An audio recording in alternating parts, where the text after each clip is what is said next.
तो वहीं जयपुर में आपको बता दें कि सुभाष चौक सर्कल के पास मकान ढहा और मकान ढहने के चलते 2 लोगों की मौत इस हादसे में हो गई है। रेस्क्यू करके दबे हुए लोगों को बाहर निकाला जा रहा है।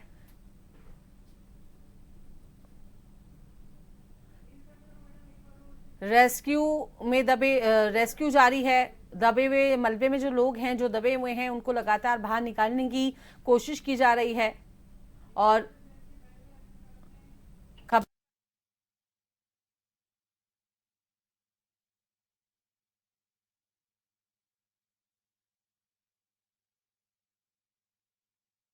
जानकारी हम लोग साझा करेंगे, क्या कुछ वहां पे स्थितियां बनी हुई हैं। तो अनिल हमारे साथ लाइव जुड़े हुए हैं, मौके पर मौजूद हैं। अनिल, क्या कुछ अभी स्थिति वहां पर बनी हुई है? कितने लोगों को रेस्क्यू किया जा चुका है अब तक? देर रात की घटना थी, तो ऐसे में यहाँ पर आप देख सकते हैं फिलहाल पुलिस प्रशासन यहाँ पर टीम पहुंची है। इस बिल्डिंग के पीछे की बिल्डिंग है, तो ऐसे में रास्ता भी अगर आप देखेंगे तो बहुत सकरा रास्ता इसके बगल से यहाँ पर गुजर रहा है। एक ये मंदिर यहाँ पर, इस मंदिर के अंदर से जो है वो रेस्क्यू टीम यहाँ पर पहुंची थी और यहाँ पर पहुंचने के बाद में रेस्क्यू किया गया था। टोटल 7 लोग उस बिल्डिंग में वहां पर निवास कर रहे थे और 7 लोगों के अंदर अगर देखा जाए हादसे के अंदर 2 लोग जो है वो शिकार हुए। बेटी और पिता की मौत जो है उस हादसे के अंदर यहाँ पर हुई है। आप देख सकते हैं कि यहाँ से इस बिल्डिंग का रास्ता यहाँ पर था। बताया जा रहा है कि इस बिल्डिंग के अंदर, क्योंकि जो पुरानी बिल्डिंग आप देख सकते हैं इसके बगल में भी और भी पुरानी बिल्डिंग यहाँ पर है, जर्जर भवन है। ऐसे में पुलिस ने हिदायत के तौर पर अब तमाम जो लोग हैं उसको आने जाने के लिए यहाँ पर प्रतिबंध कर दिया है, एक तरह से रोक यहाँ पर लगा दी है। लेकिन जो स्थिति यहाँ पर थी उसको देखते हुए एक तरह से हिदायत यहाँ पर दी गई कि कोई भी व्यक्ति जो है वो यहाँ पर नहीं जाए। और उसके बाद में ये अब पुलिस जाब्ता यहाँ पर मौजूद है और उस टीम के आधार पर, क्योंकि हमने देखा कि इस मंदिर के अंदर से यहाँ पर एंट्री थी और यहाँ पर आसपास के लोग भी आप देख सकते हैं कि जमावड़ा यहाँ पर लगा हुआ है कि आखिरकार घटना घटी, क्योंकि देर रात की ये घटना है। तो ऐसे में तमाम जो लोग हैं वो आसपास के जो लोग हैं वो दहशत में हैं और किस तरह से ये घटना घटी और उन तमाम लोगों के बीच के अंदर, क्योंकि 4 दीवारी है और 4 दीवारी के अंदर की इस तरह की घटना यहाँ पर रही है। स्थानीय लोग हैं, हम उनसे बात करते हैं। आप लोग यहीं के रहने वाले हैं, कब की घटना है और क्या? रात को 3 बजे की, 1 से 3 के बीच में। तो क्या आसपास के जो लोग थे रेस्क्यू किया सूचना? अब वैसा भी ये पीछे खड़े हैं, जो मकान में रहते हैं यहाँ पे, जिस मकान में रहते हैं वो लोग वो पीछे खड़े हैं, परिवार वाले, उनसे बात करो। आप उसी बिल्डिंग में रह रहे थे, किराए पे थे आप? हाँ, किराए पे रहते हैं। कब की घटना थी? आप लोग उसी में रह रहे थे? हम तो 1.5 साल है, 1.5 साल से है। कौन कौन रह रहा था उस मकान में? मेरे बेटी का बच्चा है, बड़ो बेटी का बच्चा हमारा, हम दोनों रहता।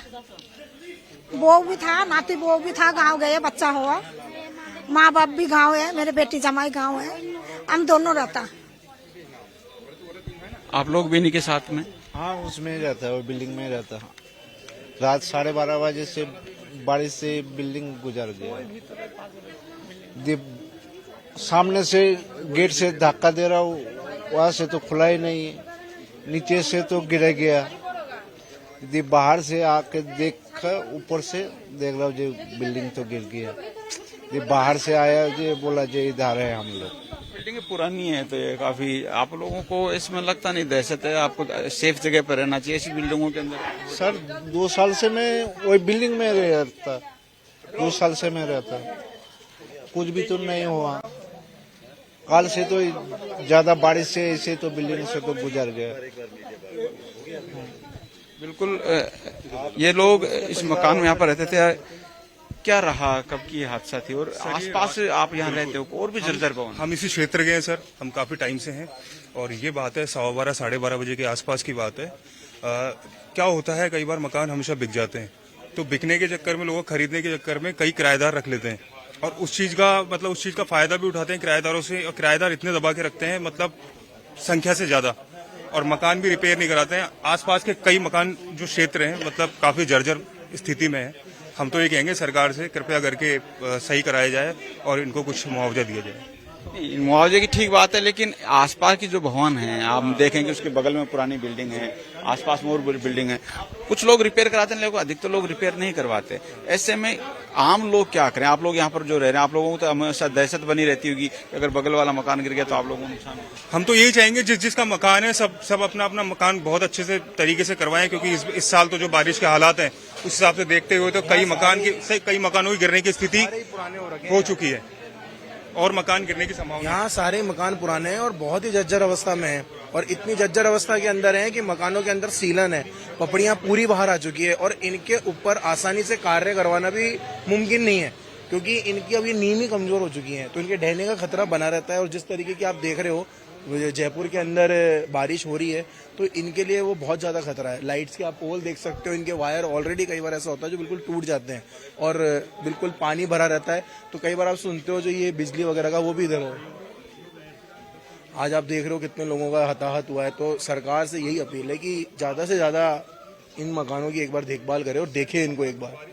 हम लोग भी जागरूक रहें अगर इस तरह से बिल्डिंग। बिल्कुल बिल्कुल बिल्कुल, क्योंकि हमें भी इसके बारे में, क्योंकि आप इसमें लिपाई पुताई से काम नहीं चलने वाला है कि आप इस पे कुछ भी पेंट वगैरह करवा दो, ये उससे काम नहीं चलने वाला है। इसमें अब मेजर इशू है कि इनको देखना पड़ेगा। कई नाले जा रहे हैं तो ये कंटिन्यूसली खोखली होती जा रही है, ये मेरा इसमें है। बिल्कुल, ये स्थानीय लोग थे और परिजनों से जो उस मकान में रह रहे थे उन लोगों से भी हमने बात करी। जिस तरह की तस्वीर यहाँ से निकल कर आ रही है, ये चारदीवारी का क्षेत्र, और चारदीवारी में अमूमन तौर पर आप देख सकते हैं कि जो पुराने भवन है, पुरानी बिल्डिंग है, वो कहीं ना कहीं ज्यादा है।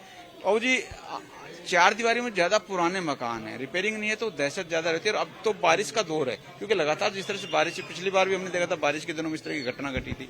क्या हिदायत हो सकती है? आप लोग तो यहाँ पर देख रहे हैं। निगम के द्वारा भी उनको मकान मालिक को इन्फॉर्म किया था, उनको स्टे भी के लिए बोला था कि उनको एक दफे किस मकान को सही कराए, नोटिस दिया 3-3 दफे, उसके बावजूद भी उन लोगों ने ध्यान नहीं दिया। उसकी वजह से ये मकान जो था ये बेसमेंट में बना हुआ, एक तरह से 3 मंजिल का था, इसमें एक नीचे मंजिल उतर के जाना पड़ता था, और ये खंडर ही था पूरा मकान, ये रहने की स्थिति में था ही नहीं मकान।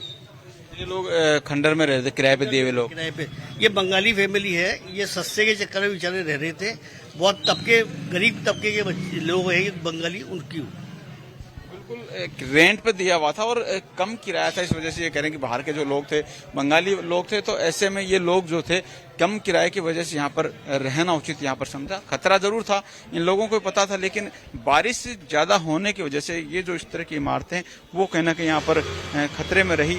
अब हम देख रहे हैं कि इस बिल्डिंग के पास में जो मंदिर बना हुआ है, इस मंदिर को लॉक कर दिया गया है, क्योंकि दूसरी जो बिल्डिंग है वो आसपास में और भी जर्जर अवस्था में है। खतरा के अंदेशा जो है ये यहाँ पर बना हुआ रहता है कि कभी भी इस तरह की पुरानी बिल्डिंग्स में जो है वो ढहने के आसार होते हैं। और लगातार जो बारिश है वो कहीं ना कहीं इसके अंदर एक तरह से खतरा ज्यादा यहाँ पर कहा जा सकता है। ये जो बिल्डिंग है, अब इसके आधार पर अगर देखा जाए तो यहाँ पर हिदायत आम लोगों को भी बरतनी होगी, और आम लोगों के साथ साथ ये कहा जाए कि प्रशासन भी मुस्तैद हो, क्योंकि जेडीए निगम की जो टीमें हैं वो कहीं ना कहीं इसके ऊपर एक्शन ले सकती हैं।